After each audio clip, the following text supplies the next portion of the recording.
Well, it is equally an honor to be here, and what a great crowd, and thank you so much for not only organizing this conference, but everything that lies behind it. So I think that it's very exciting and important what we're doing here, and I'm very, very happy to make a contribution.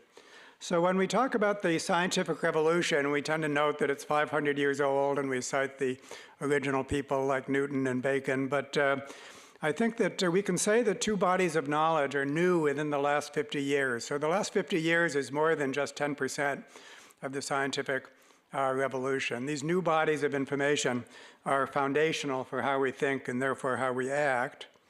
The first is complex system science, something that you know well.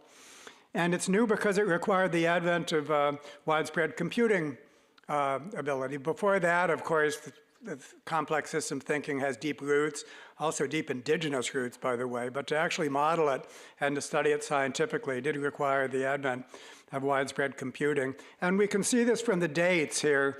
The first popular book, Chaos by James Gleick, one of the best trade books on science that I've ever read, 1987, and then the Santa Fe Institute established 1984. That's how recent it is. And it resulted in this Pandora's box of complex systems dynamic that we know and love. Extreme interdependence, non-equilibrium dynamics, multiple basins of attraction, sensitive dependence on initial conditions, and complex emergent properties of simple interactions. So that's one recent body of knowledge. The other is generalized Darwinism, defined as any process that combines the triad of variation, selection, and replication. And it is new because the study of evolution was confined to genetic evolution for most of the 20th century. What we call the modern synthesis, we could also call the great constriction. And so on the one hand, we have Darwin and his contemporaries thinking broadly about evolution because they did not know the mechanisms of inheritance. And then we have the discovery of genetics, and at that point we get the great constriction, so that even natural selection was very often defined as a change in gene frequency. And it wasn't until 1985 that culture began to be studied formally from an evolutionary perspective, this being one of the first books by Pete Richardson and Robert Boyd. And then the first society devoted to cultural evolution from an evolutionary perspective was founded in 2015. And my colleague Michel Gelfand and I had a hand in the formation of that society. Now, part of the generalized Darwinism has been already emphasized by Iyad, and thank you very much for doing that. The distinction between proximate and ultimate causation, and then Tinbergen's four questions: history, function, development, and mechanism. Four perspectives that are complementary, do not substitute for each other, and constitute a fully rounded approach to any Darwinian process. Another part of generalized Darwinism is a dual inheritance theory, which notes that in our species there's two streams of inheritance, the genetic stream found in all species, but then this cultural stream, represented in large part by symbolic meaning systems. And to think of our symbolic meaning systems as the cultural equivalent of our genes has tremendous insight and metaphorical transfer. So just to rehearse, all of you have a collection of genes. We call that your genotype. And those genes influence just about everything that could be measured in you. We call that your phenotype. Because you're human, every one of you has a collection of symbols inside your interconnected set of symbols inside your head. We might call it your meaning system or your worldview. Specific varieties include your religion or a scientific theory. Let's call this your symbotype to stress the comparison with genotypes. And your symbotype influences just about everything that could be measured in you as well, your very same phenotype.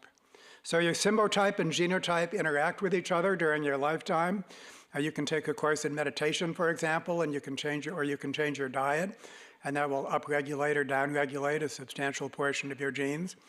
And they have been co-evolving with each other throughout our history as a species. And so dual inheritance theory is so important because what it says, so both for your given genotype and your given symbotype, they allow for a certain flexibility of behavior, what we call phenotypic plasticity. So every genotype and symbotype gives you a repertoire of behavior in how you perceive your information, how you process it, and ultimately how you act in the world. But if you want to go beyond that repertoire, you need to change either your genotype, and we do have gene therapy, or your symbotype, which of course is much easier to change during your lifetime. So the idea that to substantially change how we act on the outside, we must change how we think and feel on the inside is one of the elementary insights of dual inheritance theory. And another element is multi-level selection theory, which is captured by this meme that I coined with the other Wilson, Edward O. Wilson, in a 2007 article called Rethinking the Theoretical Foundation of Sociobiology. Selfishness beats altruism within groups, altruistic groups beat selfish groups. Everything else is commentary. We stole it from Rabbi Hillel shamelessly for this quote. So let me unpack it just very briefly. Oh, first, the objectives of this talk. So I want to stress that these two bodies of knowledge are complementary bodies of knowledge. They do not substitute for each other. Of the two, generalized Darwinism is by far less well known. I'm guessing that's really the purpose of this workshop, but true for this audience, even more so for others. Their integration is still a work in progress. This is a very important point that one of the points I'll be stressing. And that this new paradigm, new symbotype, you might say, now exists for all positive change efforts, and therefore, of course, has implications for AI, which I think we can think of as a Darwinian process in warp drive. So that's our menu for today. So natural selection is a causal theory. It's a small list of facts and their consequences. The facts are that organisms vary in their measurable properties. Their differences often make a difference in terms of survival and reproduction, and offspring tend to resemble their parents. And if these two facts are true, then there are consequences, which is the properties of organisms change over time, adapting them to their environments. And of course, these facts are so obvious in retrospect that they must be true, causing Thomas Huxley to say, how stupid of me not to have thought of that. Never was such a powerful theory also so simple. I mean, it's really quite amazing when you think of it. But there is a problem associated with theory, which I call the problem of goodness. If you're a religious believer, you have the problem of evil. How can so much evil exist in the world if there's an all-powerful and beneficent God? But if you're an evolutionist, you have the problem of goodness, because there's something inherently about all behaviors that we associate with goodness. Well, they're by definition other-oriented. It's individuals acting on behalf of others or their group as a whole. And since natural selection is based on a relative fitness, it doesn't matter how fit you are in absolute terms, only compared to other organisms in your vicinity, then prosocial behaviors have an intrinsic disadvantage compared to more self-oriented behaviors within the same group locally. And so that's the selfishness beats altruism within groups part. It must be, not in each and every case, there might be exceptions, but for the most part, there's just a necessary trade-off between doing unto others and that placing you at a disadvantage. And so the vulnerability of prosocial behaviors is something that is a very important part of this. Now, there is a partial solution, which Darwin figured out, which is that if we have a population of groups in addition to a population of individuals, then groups whose members behave prosocially towards each other, in other words, internal cooperation, will robustly outcompete groups whose members cannot. That's just as fundamental, just as fundamental. So there's the altruistic groups beat selfish groups. And the reason that I call it partial is because, in the first place, between group selection is opposed by within group selection, and we don't know which force is going to be stronger in any particular case. So only sometimes is it the case that cooperation wins the day. Otherwise, selfishness within groups prevails. And then even if group selection does prevail, That's due to between group competition, which can be as harmful as within group competition. So group selection doesn't eliminate conflict so much as elevate it to the level of between group interactions, where it can take place with even more destructive force than before, as in this Roman phalanx, where they're cooperating very well, thank you very much, in harming other groups. And so the everything else is commentary part. There's a lot of commentary, basically, in any particular case as to the balance between these levels of selection and what the outcome will be. So we can stretch this out to multiple levels. Two-level selection we can stretch out to multiple levels of a multi-tier hierarchy. And what it means is that, as I like to put it, multi-level selection is like a perverse alchemist who turns gold into lead. Prosociality becomes just the opposite. So self-preservation, a good thing, easily becomes self-dealing. Helping family and friends, a good thing, easily becomes nepotism and cronyism, all the way up to growing the economy, a good thing, overheating the earth. And isn't it humbling to think that almost everything that we regard as pathological and corrupt at a large scale is actually a form of virtue at a smaller scale. So prosociality is both the problem and the solution. This is a fundamental part of multi-level selection theory. So in a multi-tier hierarchy, the general rule is, this I call the iron law of multi-level selection, adaptation at any given level requires a process of selection at that level and tends to be undermined by selection at lower levels. So the way to see multi-level selection is a necessary extension of Darwin's causal theory of natural selection, required to explain prosocial behavior in all its forms. That's the foundational nature of multi-level selection theory.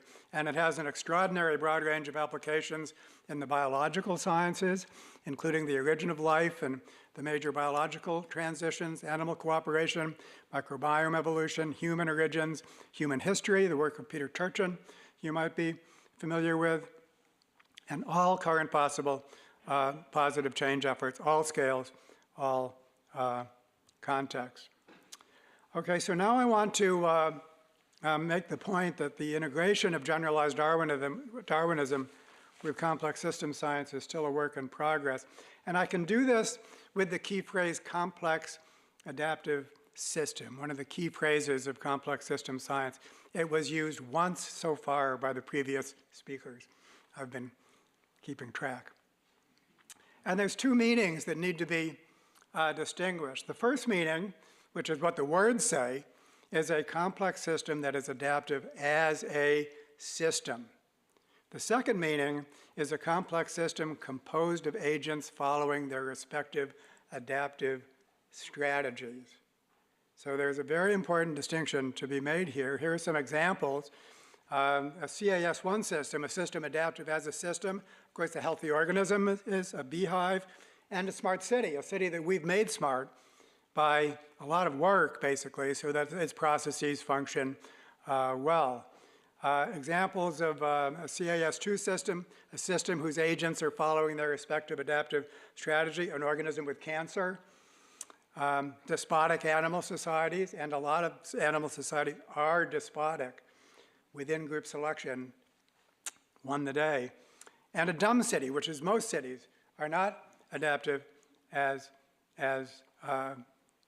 cities. There's a world of difference between a swarm of bees and a swarm of locusts, if you know the wonderful work of Ian Cousin.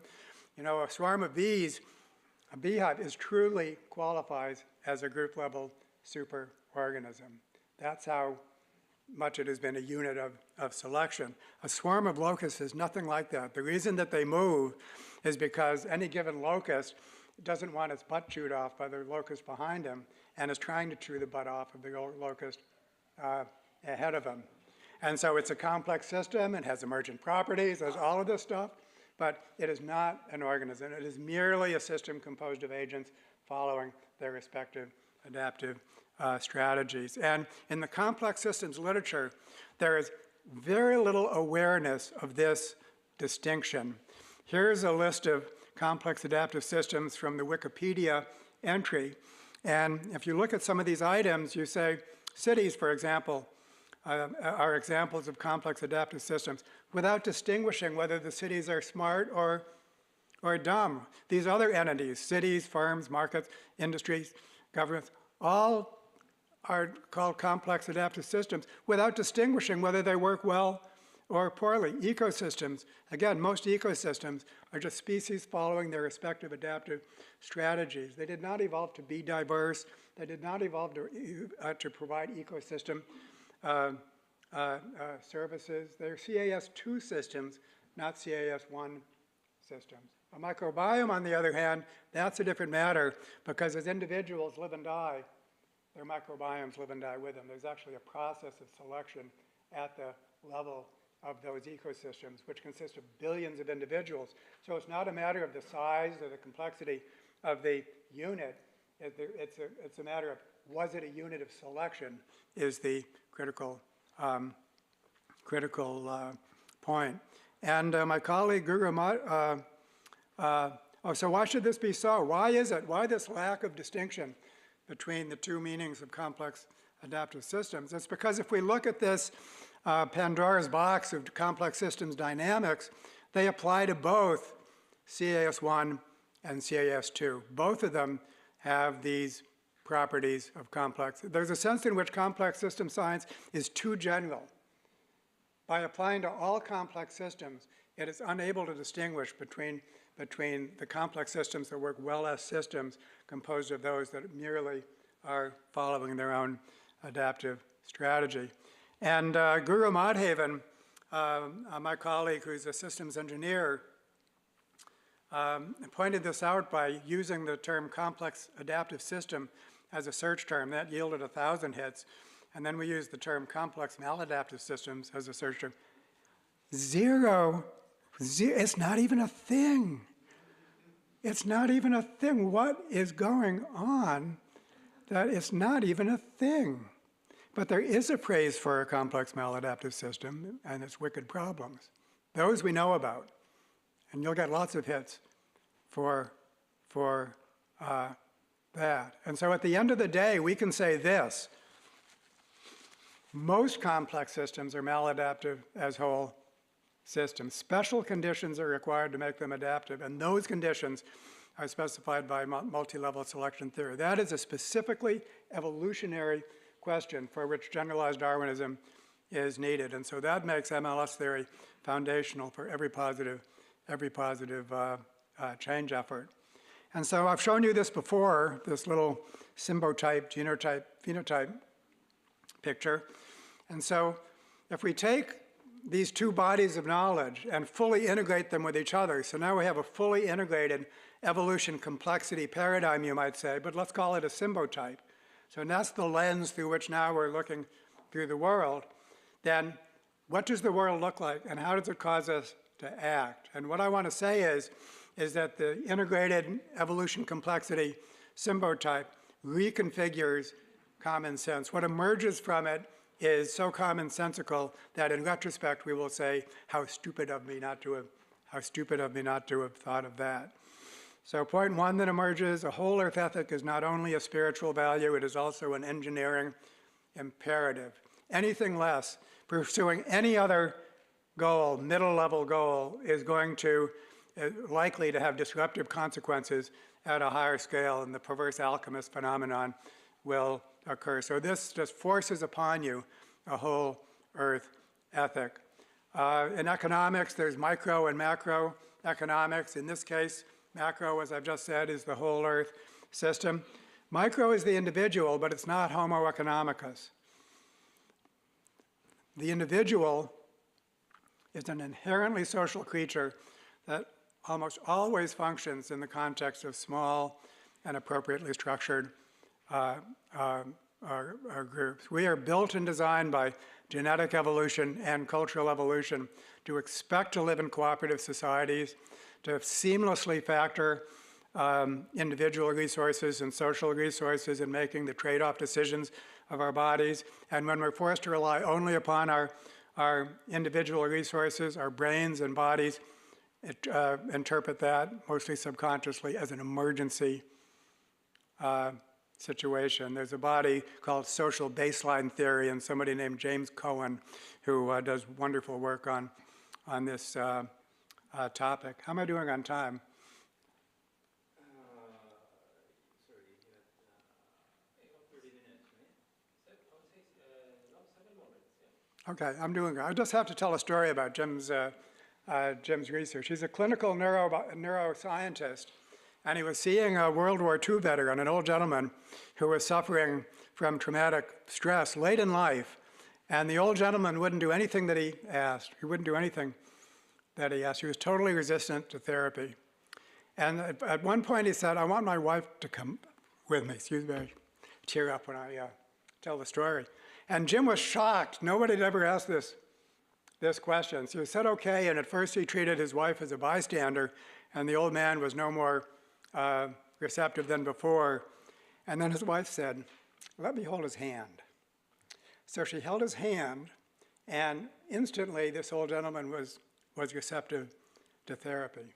And Jim was astounded. He said, what's going on in the brain of this man from the act of holding hands? And so he initiated a whole research project where he'd bring anybody in, and he'd put them in an fMRI machine, and he'd threaten them with electric shock, and he'd do it under 3 conditions: alone, holding the hands of a stranger, and holding the hands of a loved one.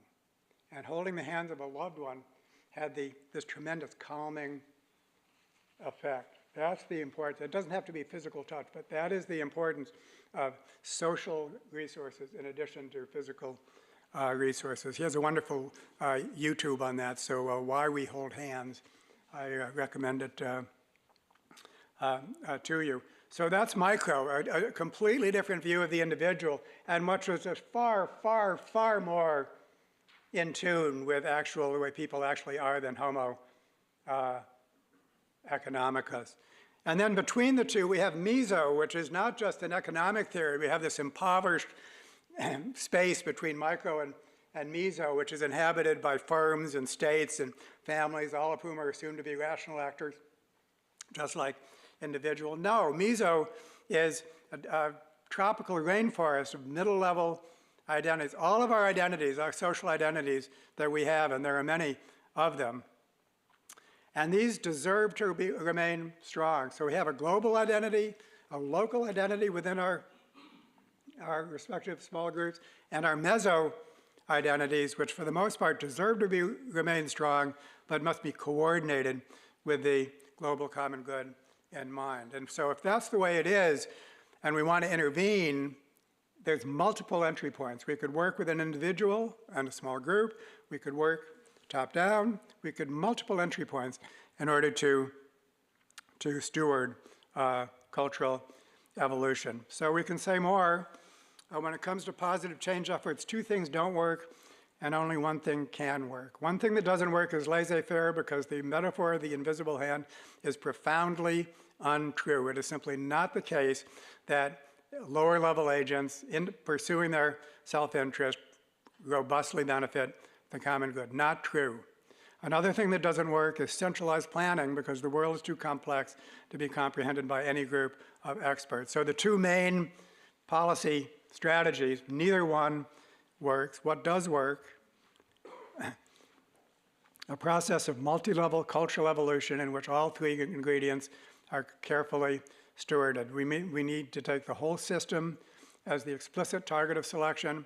We need to orient variation in the solution space around the target, and then we need to identify and replicate better practices, realizing that they're likely to be sensitive to context, and we must do that again and again and again.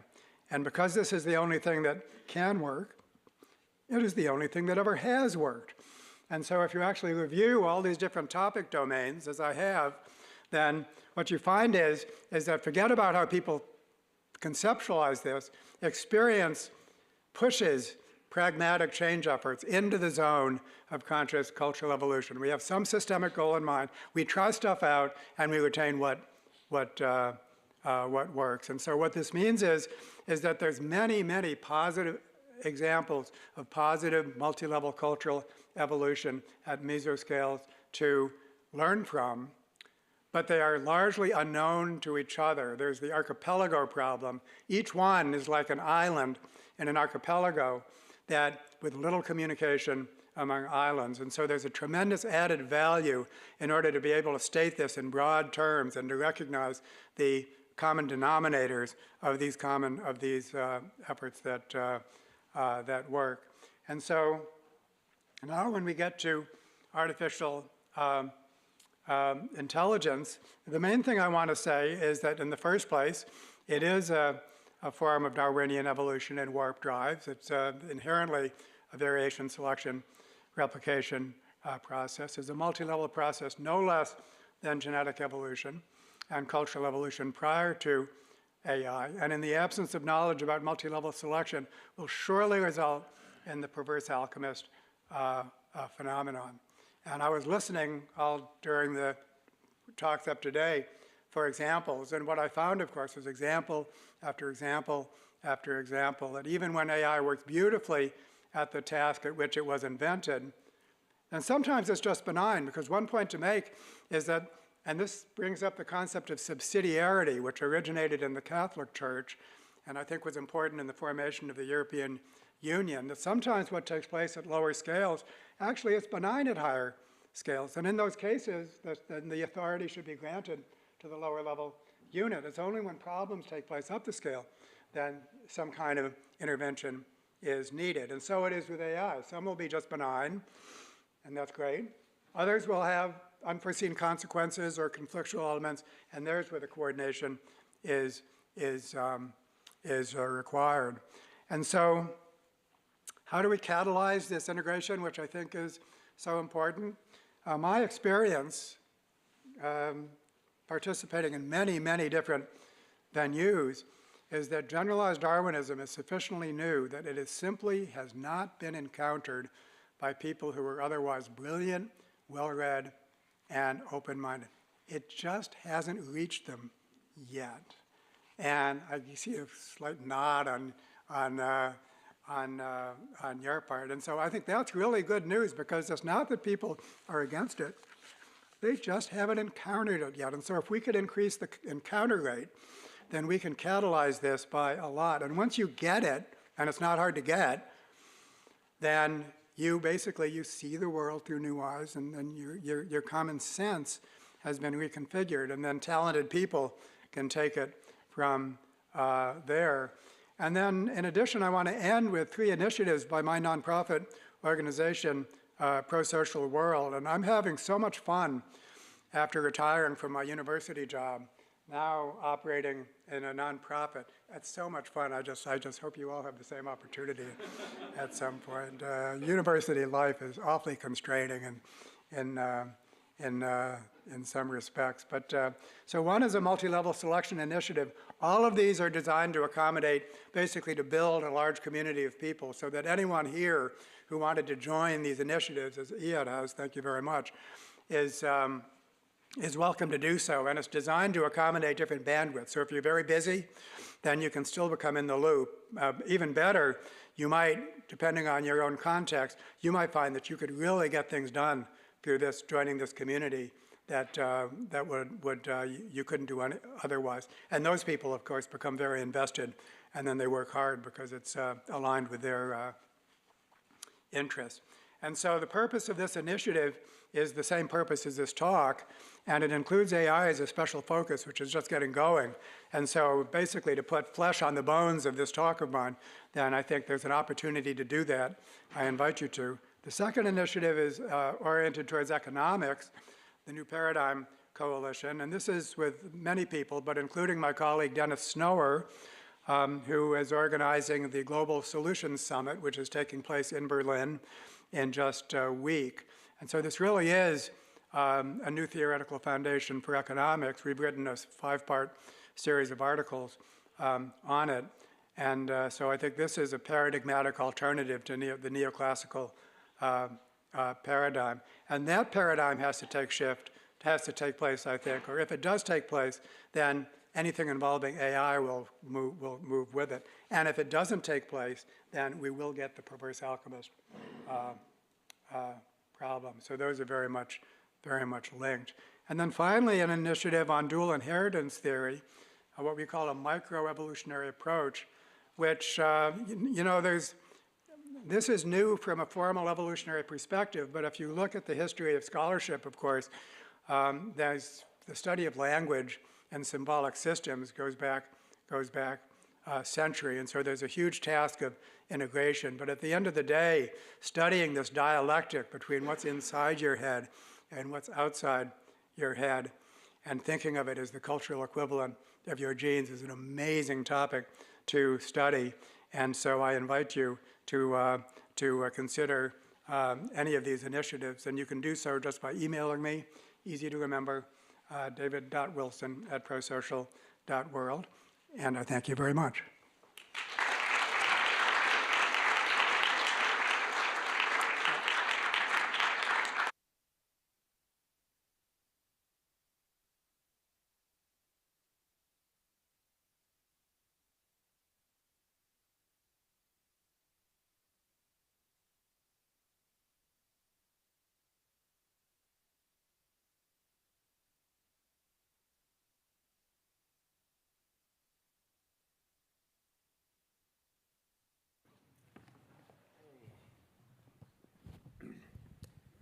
Thank you, David, for a fascinating talk and lots of reflections on important questions, and also I feel like there's so many points of overlap, obviously, with the questions that we face in AI. I would say one of them is about kind of value alignment, this question, the alignment problem, that we want to create AIs that align with us, and that sounds like promoting a culture where other people are aligned with the common interest.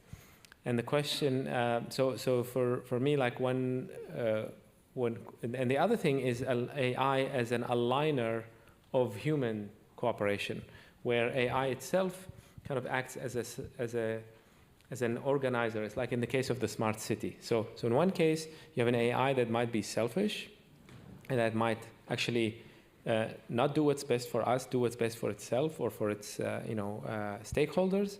And the other case is AI as the organizer of the complex adaptive system, so that it aligns it with the higher levels. And the latter, I feel like, requires us to kind of submit to its authority, in a sense. So I'm just curious what you see as challenges from your experience in trying to implement these things in the real world with both of those. Now, this allows me to make the point that I was going to make after the last session, which is that when I listen to this discourse about the human-AI interaction, it strikes me as very similar to the discourse that we have about human-human interactions and the discourse that we have about human technology interactions prior to AI. There's something very similar about them all. And I think that's a good thing. I would actually hope that that would be the case, because it means we're not in some kind of strange terra incognita. So one thing I'd like to establish is that this discourse is much the same. And then, of course, we also want to know the non-overlap. What is actually truly unique about the human AI? But against that background, if we think about what you just said in the context of human-human interactions, then what we said is, yeah, if humans are going to cooperate, they need to align. And so they need to have some common goal.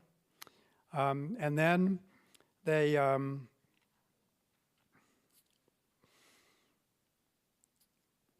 need to implement a structure, because societies never work without, they never work just on plain goodwill. Even if you're compassionately minded, that doesn't mean that you can act upon it. You definitely need a structure, and you need to submit to the structure. So there is a kind of a submission that is required just in human-human interactions. And I think that if you have that situation, and it's there where I brought up Wikipedia early in the day as a meso-level example where this does take place. Basically, there's a common goal, which is reliable information. Everyone who gets involved, they share that goal, and then they implement structure and routines using AI. And AI is beneficent in that context. Generalizing from that, what we need to create in evolutionary terms is a worldwide cultural inheritance system. Because every one of those three processes, variation, selection, and replication, has to be stewarded. I use the word steward rather than manage because the manage has a kind of a top-down command and control feel to it, and steward has a little bit more of a gardener feel to it. Servant leader would be another. And you can't talk about this without actually using spiritual language, which I think is another important point to make. But this actually is a good segue to my next question, which I wanted to maybe be a bit provocative in the sense that so in human culture, when you go up those levels and you reach the level of, the sovereign, traditionally the solution has been, well, the sovereign has to also be aligned, and then you need to go higher. And by higher, this is the idea of the big God, right? Like this big God theory, which comes from cultural evolution as well, is that we created this kind of unifying authority, purpose, and so on, and that is such a powerful idea. I mean, it's taken over the world in a way. Like most people subscribe to monotheism around the world, and I just wonder and we're trying to come up with secular alternatives to it, but it's not an easy thing to do, right? Like it's I think only time will tell whether this is something that's even doable, or just requires a reconceptualization of the notion. But do you think that with machines that are potentially superhuman intelligent, so smarter than all of us, that something like that could use similar kind of spiritual language, if you like, to establish itself or is this something that you see as kind of dangerous? Or I would think not, that wouldn't work, because we need to hold machines accountable. They need to be like humans.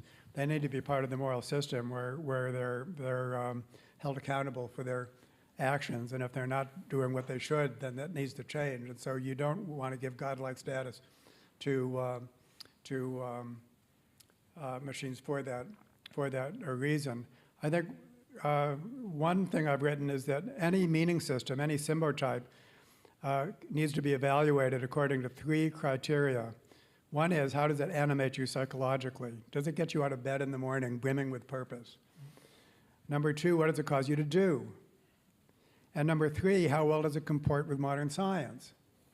And throughout history, meaning systems have scored high. Those that endure have scored high in 1 and 2, not 3. They're chock full of counterfactual statements. And that goes for secular meaning systems in addition to religious meaning systems. I hate to tell you. One of my favorite books is entitled The Invention of Tradition. And it's about how cultures envision their pasts. And so how a culture envisions their past is at least as consequential as how they envision their gods. And so every culture invents traditions and attributes more antiquity to them than is the case, as any competent historian can show. And so the question for us, I think, for those that have a commitment for science, is it possible to create a meaning system that scores high on all three criteria? Does it get you out of bed in the morning? Does it cause you to do the right thing? And does it actually comport with modern science? Those are the constraints. And I think that's possible. And I think there's many examples of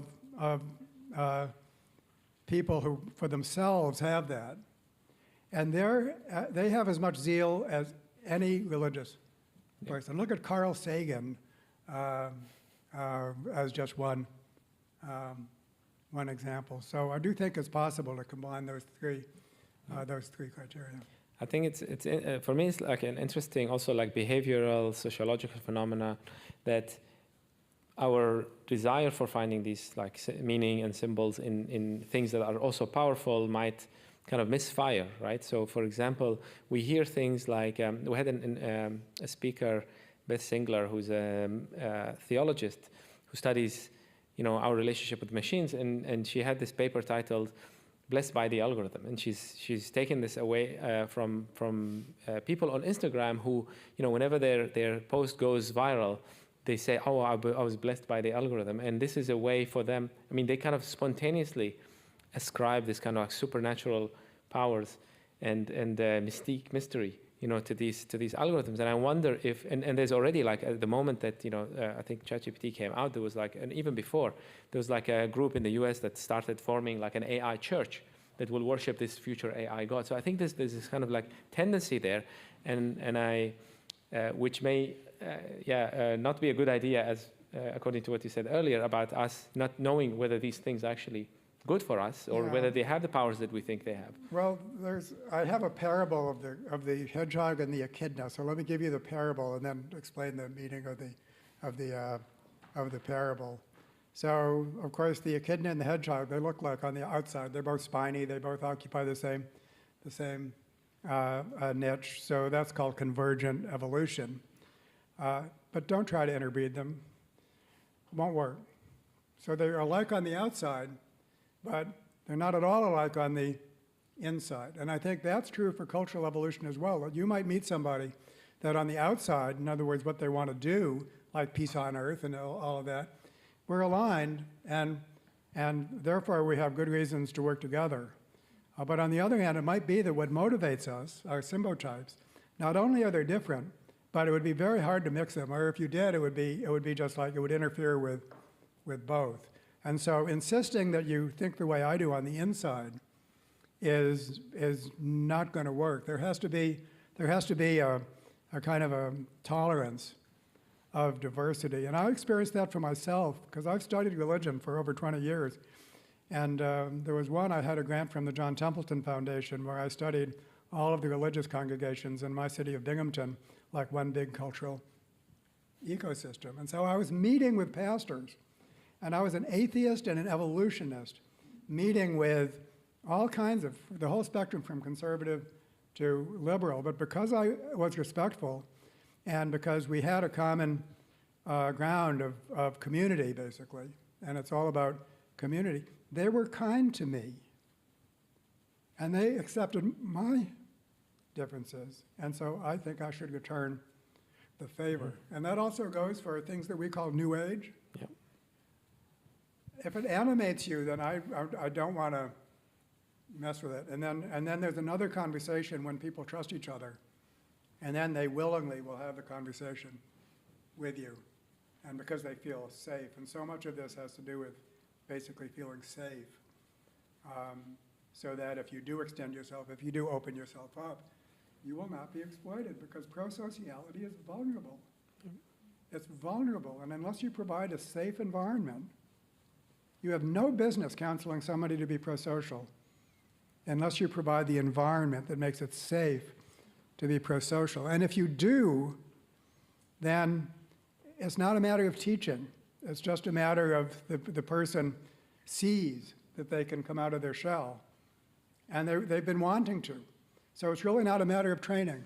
It's a matter of providing a safe, prosocial environment. And that, by the way, gets us to design principles of how groups should be designed, which overlaps with our previous wonderful talk. So, I look forward to having those conversations as well. Thank you. So let's open up for questioning from the audience. Do you want to go first? Devin? Sure. So I kind of have two related questions. So the first one is that I'm trying to think about how I should conceptualize multi-level selection as a theory. Because, in part because you said a number of times that in some ways it's just common sense, like at least retrospectively. And with respect to that kind of commentary, like, is it meant to be a theory in the same sense as I think about like sort of Popper's notion of a falsifiable theory or something like that? And then related to that, like what are some canonical like successes of the multi-level selection theory with regard to making predictions that were then verified? Yeah, so when we think of it as an extension of the theory of natural selection, with the addition of a few facts. So we got the 3 facts of natural selection. Then we have to add 3 more facts. First place, all evolving populations are populations of groups. Social interactions take place in groups that are small compared to the total population. That's a factual claim, and it turns out to be true. It's just the case that ecological and social interactions take place among sets of individuals larger than small, that are small compared to the total population.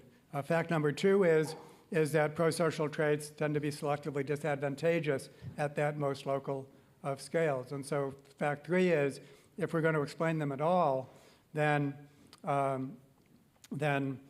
we have to imagine a process of selection among groups that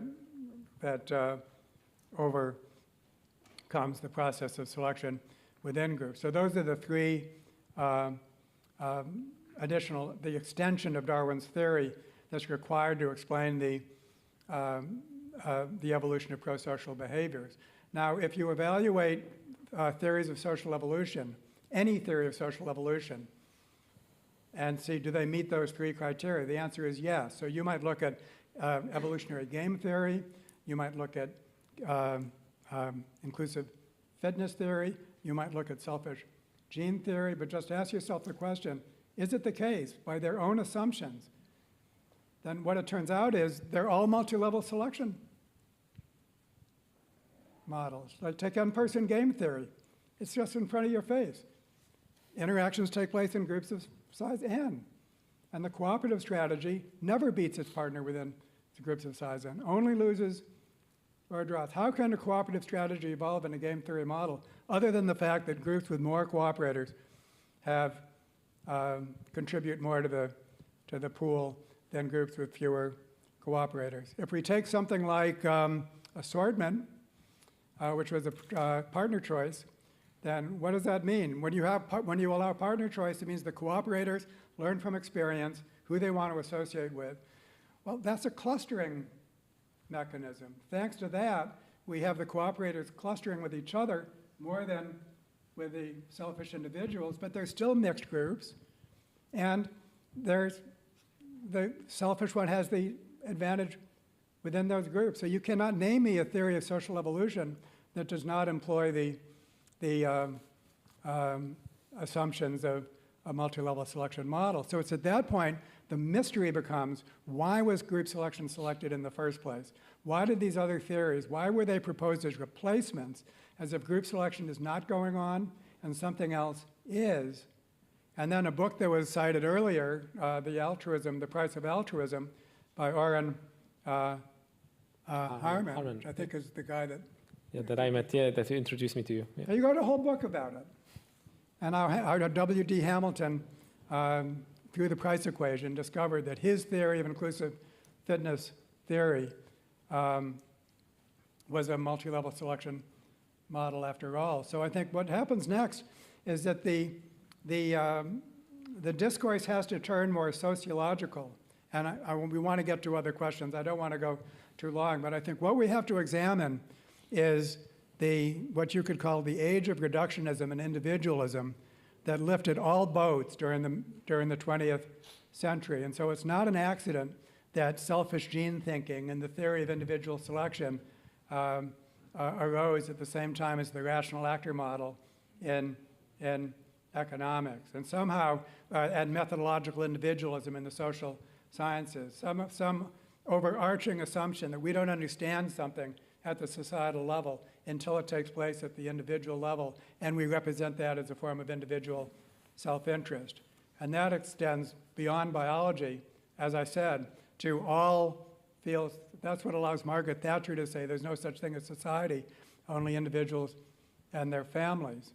And I think that that's driven not just by ideological commitments, but by the constraints of mathematics prior to complex system science. Because before then, if you wanted to build a mathematical model, you were so constrained to do so that you more or less had to do it that way. So I think there's a whole history of science piece to this that goes along with the science piece. So I promise to be shorter the next time around. And I'm so happy to talk about this. Of course, we have 2 days together. Okay. Thank you. Let's take the next question. So, David, speaking of the age of individualism, it seems to me that so much sort of innovation or progress or, you know, in all sorts of areas comes from that low-level competition, often that low-level competition breaking out of constraints that might be imposed by higher-level selection, and that's where we seem to get a lot of the pain, end up in trouble, whether that's cancer or laissez-faire economics. And now we've got this moment in history where we have machines behaving and we want to stop them from behaving badly, but we also have the insights of understanding of Darwinian processes of what you've been doing for the last 30, 40 years in this area. So for once we have perhaps an opportunity to look into this from the other side. I'm still not 100% sure how one begins to get on top of a problem like this, to get on top of, to impose the higher level selection without the pain, or at least with tolerable amounts of pain. I was hoping you might have some practical ideas about how we might get there and cut out the painful, difficult process of higher level selection. Well,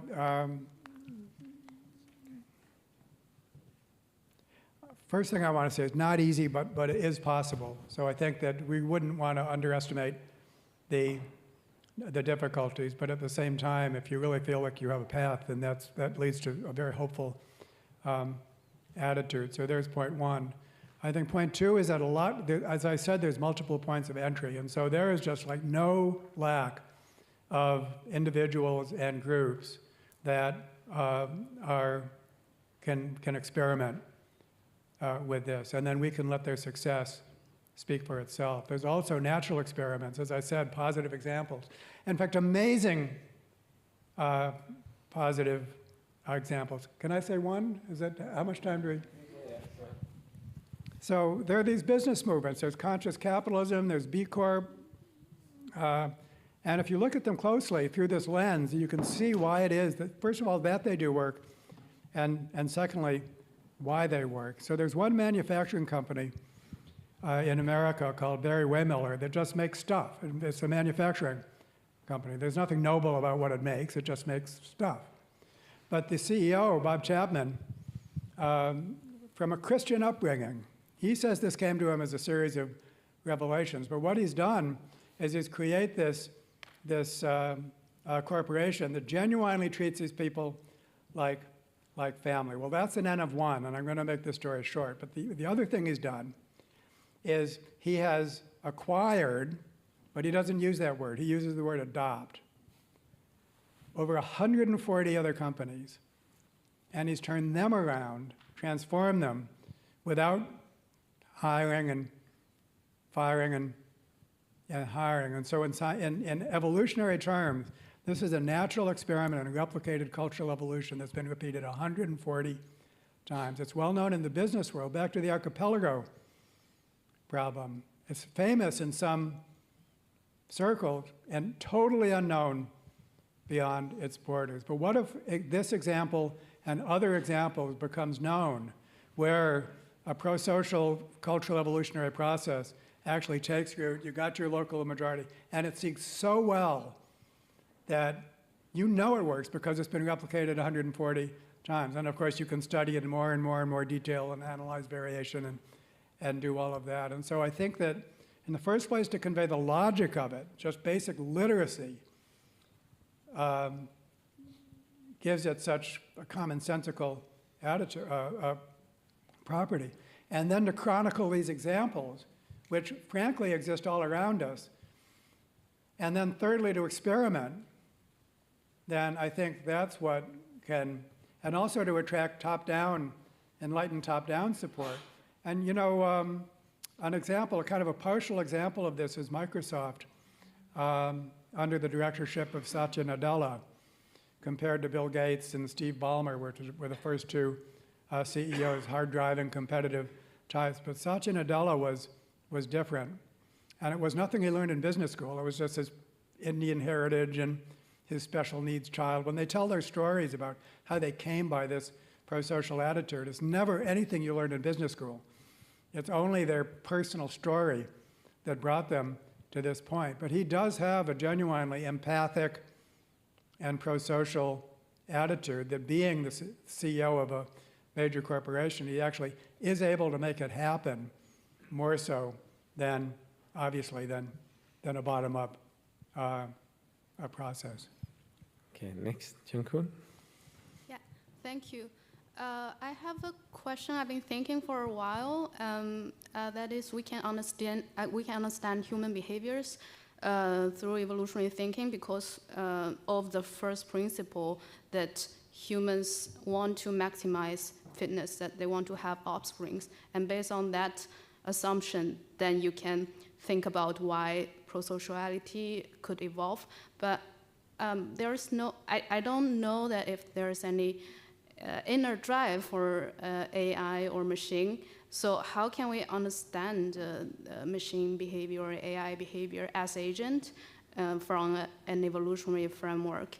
And also, like from your talk, I was thinking, would you say that the design principles for them is like an inner drive, or you consider the AI as this ecosystem and this adaptive infrastructure already? Boy, you threw a bunch of them at me. Let me say just a little bit about humans and theories of human evolution, because as some of you know, there's two traditions. One is the tradition of evolutionary psychology, represented by people such as Lita Cosmides and John Tooby, which was very gene-centric, basically. And it basically spoke of human evolution as a process of genetic evolution resulting in many special purpose modules.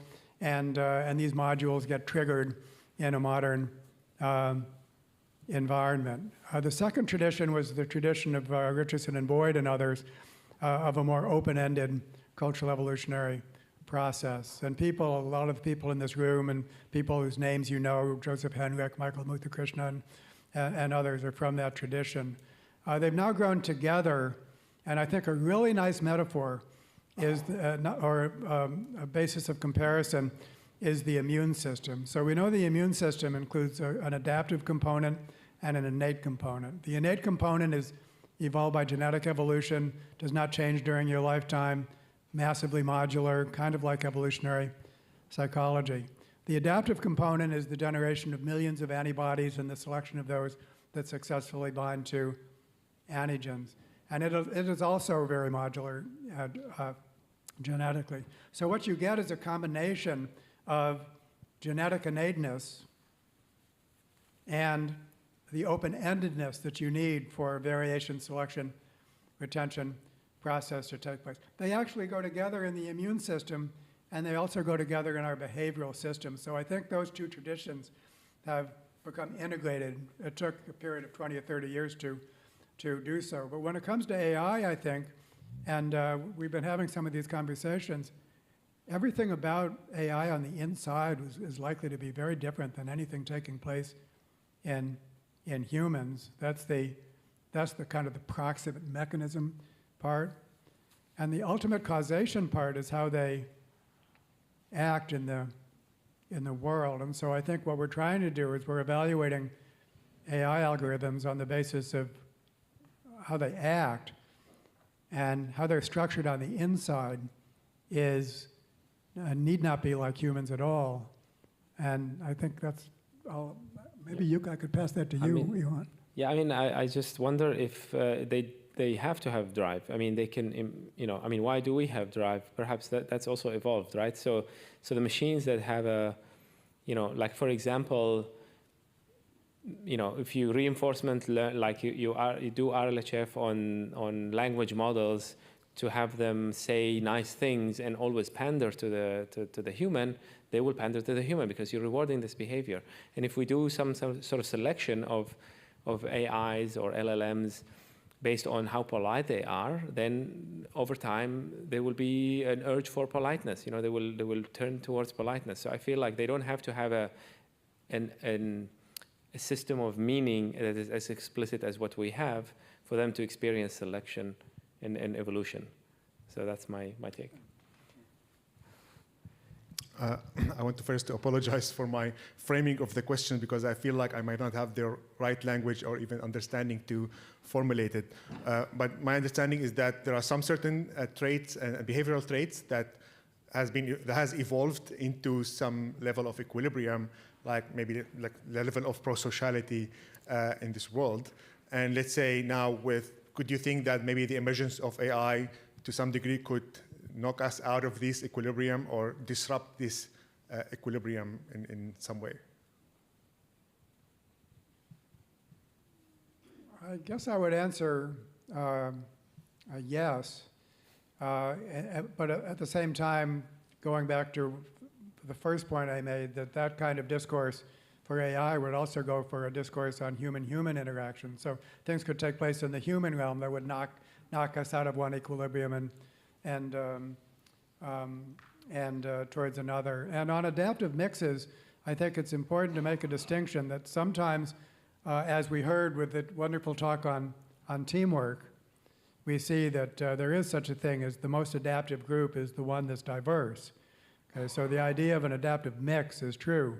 But in the case of a simple altruism selfish model, sometimes you do get an equilibrium, a stable equilibrium, in which some cheaters there's some proportion of cheaters and some proportion of cooperators. Well, those cheaters aren't good for the group. That's not an adaptive mix. That's basically within group selection, keeping the cheaters in, and between group selection, keeping the cooperators in. The best group would be all cooperators. So we really have to, one of the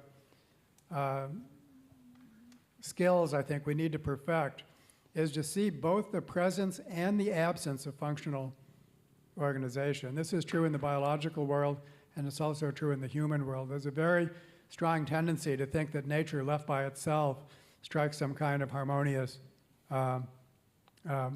balance, when in fact, the way the ecologists talk now, they talk about ecological regimes, which means that there's many, because it is a complex system, there's many local basins of attraction. And so what ecological communities do is they settle into a locally stable state. But just like a human regime, that's not necessarily good for everyone. In a beaver ecosystem, for example, you have to ask what's in it for the beaver. The beaver is structuring its habitat for itself. And then there's all these collateral effects, which is, in that particular case, probably the best way to understand a beaver ecosystem is not adaptive as an ecosystem. So being able to make a judgment call of whether something is adaptive or not is because evolution does not make everything nice, does not make everything adaptive. There's all kinds of non-adaptive byproducts to the evolutionary process, all Darwinian. There's mismatches, there's byproducts, there's drift, and so there's developmental correlates. It's very complicated. And so in any particular situation, we have to have the ability to ask the basic question, is this functionally organized or not? And then, from a practitioner standpoint, if it's not functionally organized, then how can we make it more so? So I think that's a part of the evolutionary toolkit. So we'll take last question from James, and then we'll close and have dinner. Okay. No pressure.